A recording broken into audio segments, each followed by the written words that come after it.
Yes, only Clojure. Where would I like... I might be able to just point you in the right direction. Like, I don't know what they use for API. Yeah, I mean, handlers are all going to be ring handlers, Ball City, no matter the web server in Clojure. They've kind of... It's just kind of rallied around, like, ring handlers. Yeah, so look into ring and, like, the handler... Ring, which is like Ring is a HTTP like handler abstraction for web servers. So there's the most common one is probably Jetty, and then the second most common one is probably like, I don't know, HTTP kit. What am I thinking? Why? Oh, there's also Aleph, which is like... It's actually just Netty. Aleph comes with an HTTP server, but basically your ring handlers are just like a callback function that looks like this, right? It takes a request and then you respond with a map that's like status 200 body blah blah blah. I did this the other day on stream actually. And then you have your headers, which is probably like content type, application, text, HTML, right? So this is the ring handler abstraction. Yeah, and then there's asynchronous ring, which nobody cares about. And then for like HTTP routers, which is where you'll define your API. Now the problem with Clojure is that like they hate frameworks, so you're just gonna have to like deal with knowing a few different libraries. So Composure was created by the Ring guy. And it's like probably the simplest and slowest.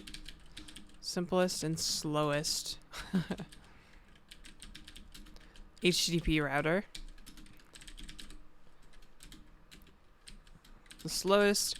Read it is where the community is moving to. It's fast, data-driven,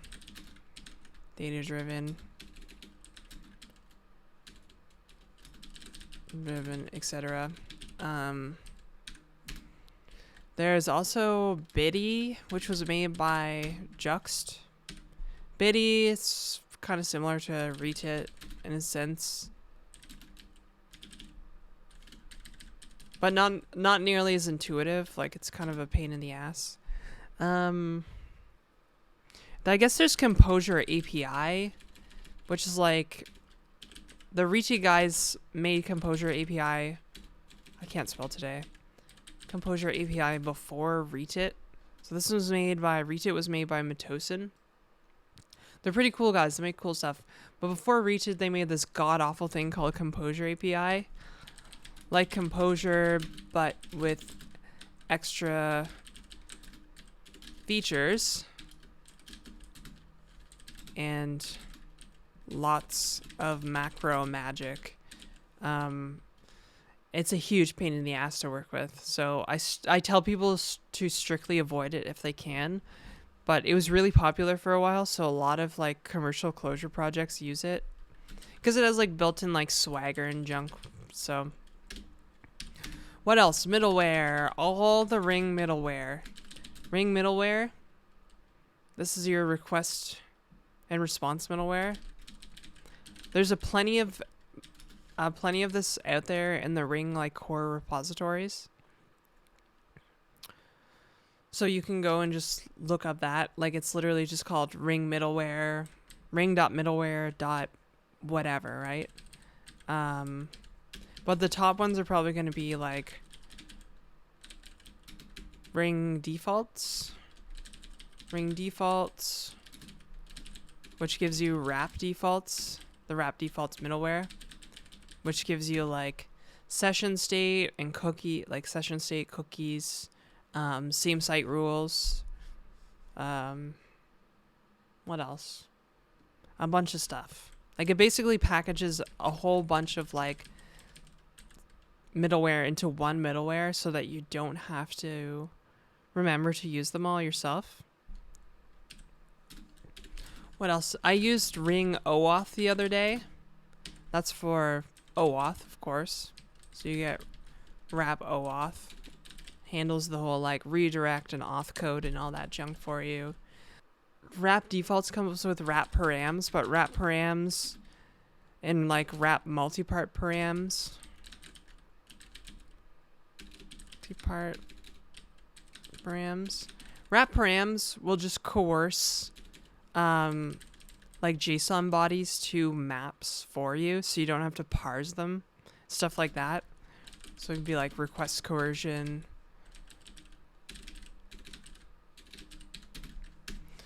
What else? I could probably just like look at a former project actually. Seems like so much. Oh, I know. It is a lot. Right? And like the worst thing is a lot of this stuff requires its own individual configuration. So it's just like death by 1,000 cuts. This is why I wanted to create Ensure in the first place. Remember my like Clojure web framework project? Because I wanted it to wrap up a lot of this stuff together.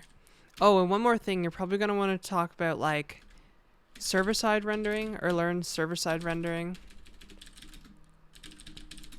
in Clojure with Selmer. Selmer, I think. Selmer is the server-side rendering library that's pretty dominant. And Hiccup. So Hiccup has a syntax style that lets you write like, it's basically DSL of vectors and Clojure types like keywords and maps and stuff. And so this is actual like for rendering server side. Selmer is for rendering server side templates like you would traditionally see in a framework. And then Hiccup is DSL for rendering HTML documents. So those are the two big ones. And then there's client-side rendering, which is almost completely dominated by Reagent, which is a React wrapper with Clojurian twist. Oh, I guess I should say we got to back up though, because before you can really talk about client-side rendering, you need to talk about ClojureScript, which is what I've been doing. Clojure that compiles to JavaScript. Luckily, most of the Clojure core API works in ClojureScript, minus a few quirks. So once you have the build process set up, it's pretty similar to Clojure, besides the weird ClojureScript tweaks. And then client-side rendering. So yeah, we have Reagent, create React.js wrapper with a Clojurian twist because it uses Hiccup syntax for its components. It's also interoperable with React. And then for state management, everybody overwhelmingly uses Reframe for Reagent state management.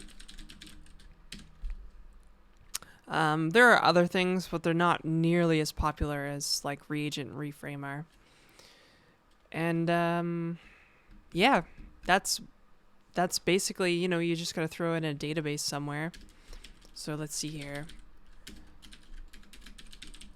Front end, browser, see. Oops. Database layer. Everybody almost always uses Postgres. Postgres, most popular.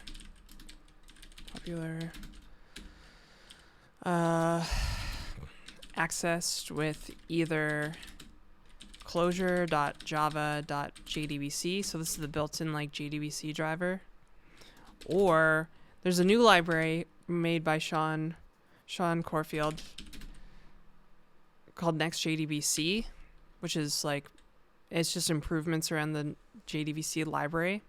I strongly recommend NextJDBC if you can. Just put preferred in brackets here. Some people use like Datomic. This is Cognitex like database, literally implemented with Clojure. It is a, how do I describe Datomic? It's like a, Jesus. I don't want to say it's temporal. It is kind of temporal, but it's a different kind of database. Like you can think of like, it's kind of like a document database, but really the data is a series of facts over time.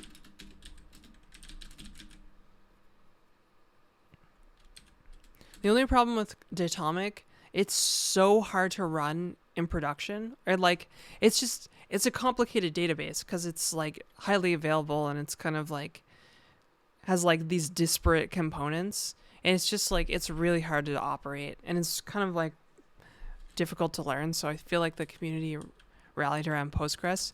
But it's a fascinating product. And then there's XTDB. And this is a like Datomic. Oh, I forgot to mention. Postgres is SQL. Datomic is Datalog. It uses Datalog, which is similar to Prolog for its queries. Datalog queries.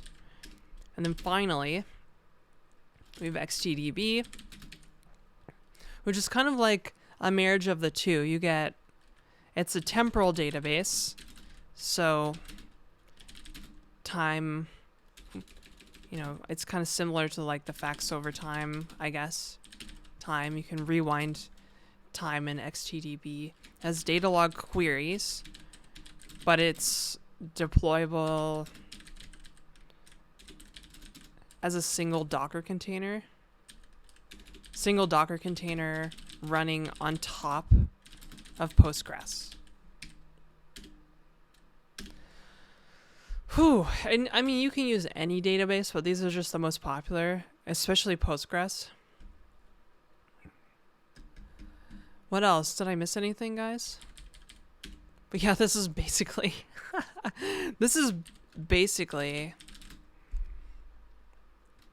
like most Clojure stacks. Explain on top of Postgres. Well, like, okay, so Datomic has like ACID transactions, right?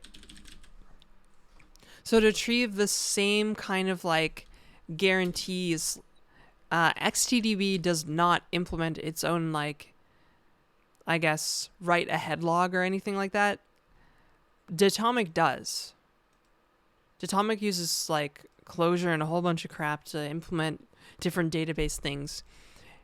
But instead of reinventing the wheel with XTDB, they just rely on Postgres for all this like ACID transactions and like, you know, persistence, I guess.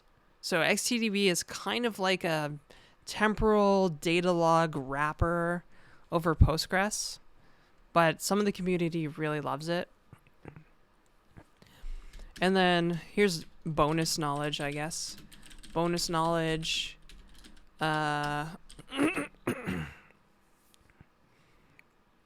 Ensure, I gotta plug my own framework. Ensure experimental meant to be like Rails or Django. So on stream we wrote an HTTP router for it, macros to like do stuff. It has a command line interface of its own to generate projects. So I wanted it to be very much like a Rails or Django experience. Actually, more so Django than Rails. The next one is... Oh, I can't even remember the project name because I hate it so much. Biff, I think it's called. Biff tries to do the same web framework thing, but like most Clojure web frameworks, I don't think it's really gotten much adoption because it does this thing where it tries not to get in the way, right? Clojure developers hate frameworks because they get in the way.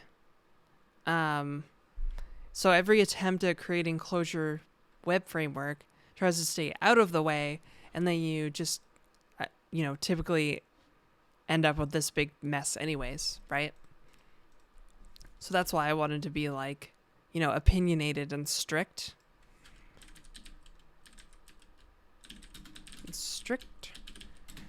But Biff tries to do the whole stay out of the way thing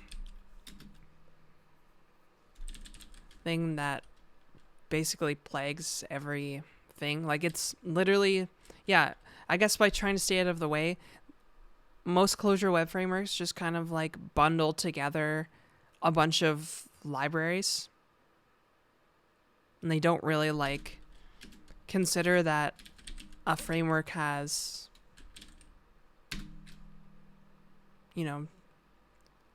like design and architecture applied to it. Like, there's an architecture in Rails and Django, but most of these like Clojure web frameworks don't have an architecture.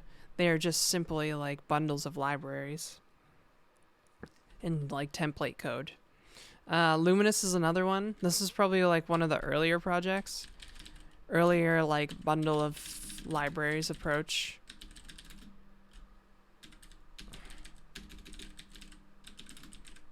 To a web framework. So this probably has like Composure, Ring with Jetty, Ring, Jetty, maybe Selmer, maybe Component. Oh yeah, we didn't talk about state management either. And this is kind of like, state management is kind of like for managing your components. So there's def mount. Well, I guess we should start with like component. The component library by Stu. This is very much like a, each component in your architecture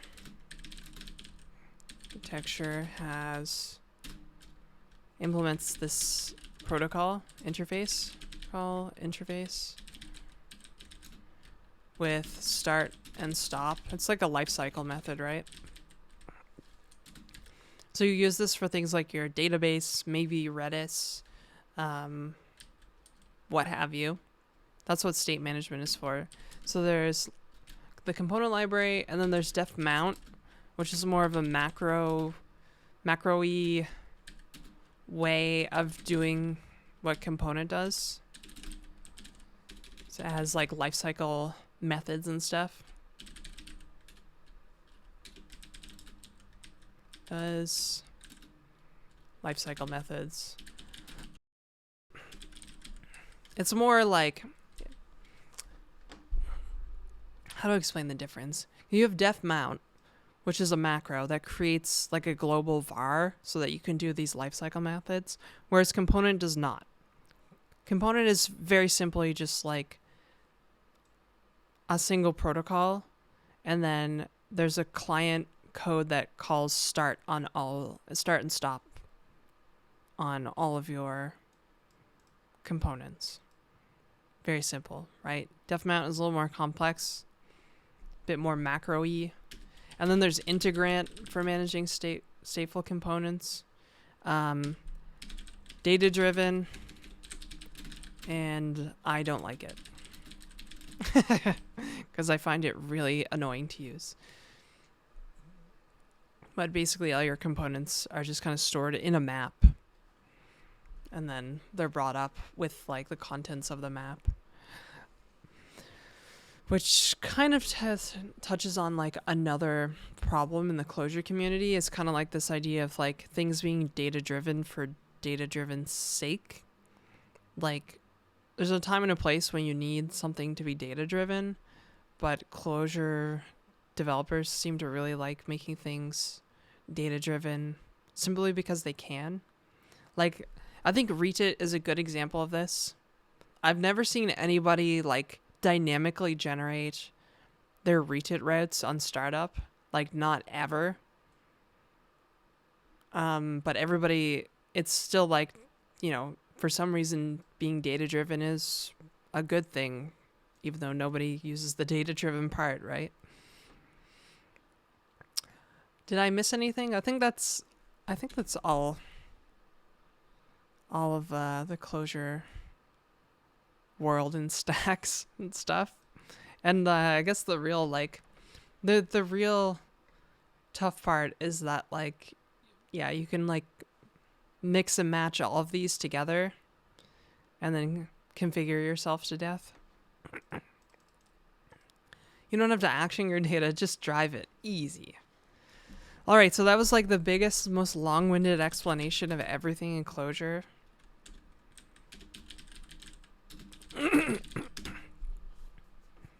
How long did I take to explain that?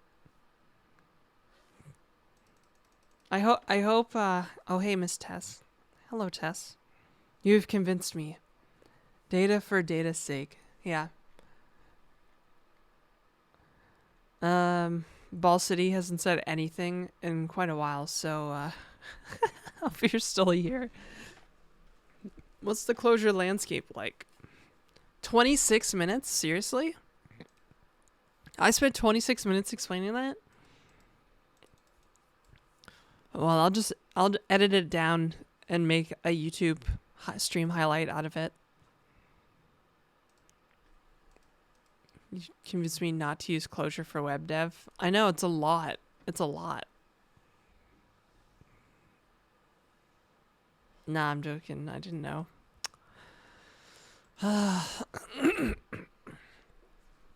It felt like a while. I just kept going because I was like, well, if you have your back end, you need to know about these other things. And then if you want to know about these other things, I got to explain this stuff. But I would say mostly people use Jetty. They use Ring with some kind of server, an HTTP router, one of these four. And they always Ring middleware because you're using Ring up here. I rarely see server-side rendering. It does happen. I used a server-side rendering in one of my projects last year, which I actually found quite nice.